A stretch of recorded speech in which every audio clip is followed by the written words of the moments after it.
moving forward.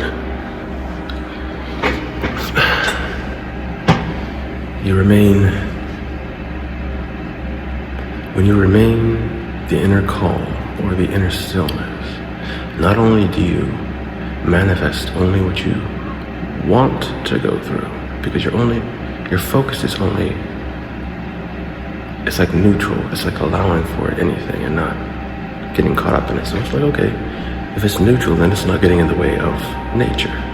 Neutral is allowing nature. In terms of like a mental identification, like you're not dealing with the world, identified in the world. You're just letting that happen.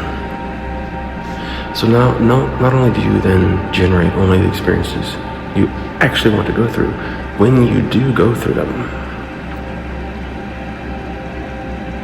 you are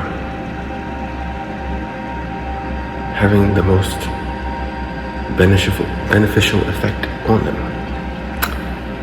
You're making the best possible choices because you're not acting out of fear. You're staying in that neutral state. A neutral state is it's like the loving state. It's because you're letting everything that is be. You're not judging it. You're not trying to control it. You're not trying to change it. You don't have a very strong opinion about it being one way or the other, actually. That vantage point. Because the only thing that can have an opinion is an identity. Or something that's caught up in ideas. So, because any experience is fine as long as, you're generating it from a place where you actually want to create it, and you're going to do that whether you think you want it or not at first. Because what you really want,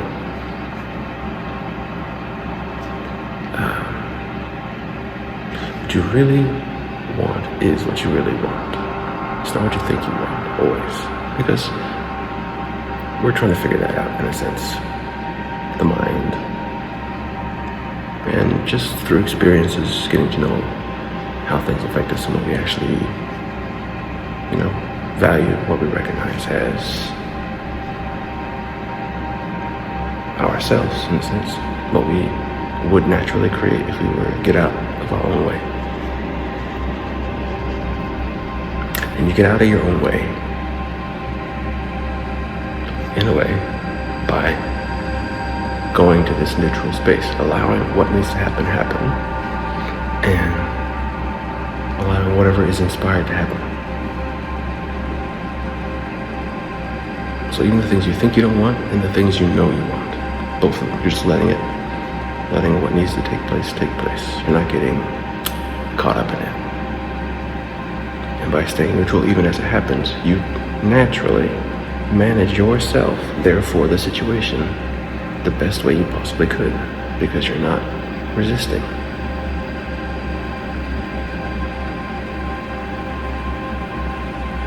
So it's how that neutrality allows for all that, manifesting everything you want and managing yourself within them perfectly. That's everything. So just remaining neutral does this. Just be still.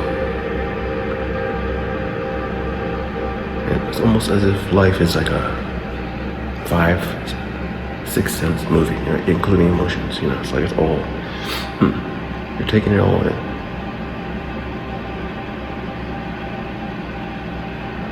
But you, the real you, is taking it all in. Think about it.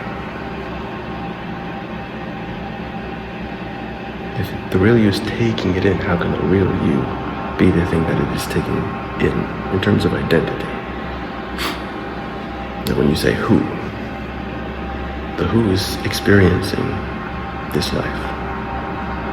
That's the who. But who is the experiencer?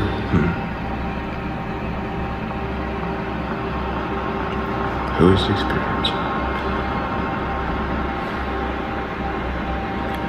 But by returning to that stillness, you somehow begin to get in touch with who the experiencer is.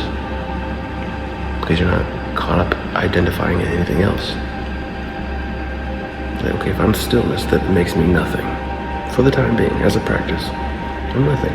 What I'm experiencing is what I'm experiencing, but I'm absolutely the emptiness of nothingness that allows for all things to happen within my perceptions. And I'm just sitting there saying, oh, the observer. The experiencer, so to speak, the one taking it all in. You don't even have to be consciously doing that. It's just about being still and identifying essentially with the stillness, which is nothing. So it's not really identifying in anything, per se. Which is probably the way to begin the process, because if you want to know who you are, you have to let go of who you think you are. You have to let go of the lies, the illusions. And it's done very simply by the practice of becoming aware of yourself as stillness.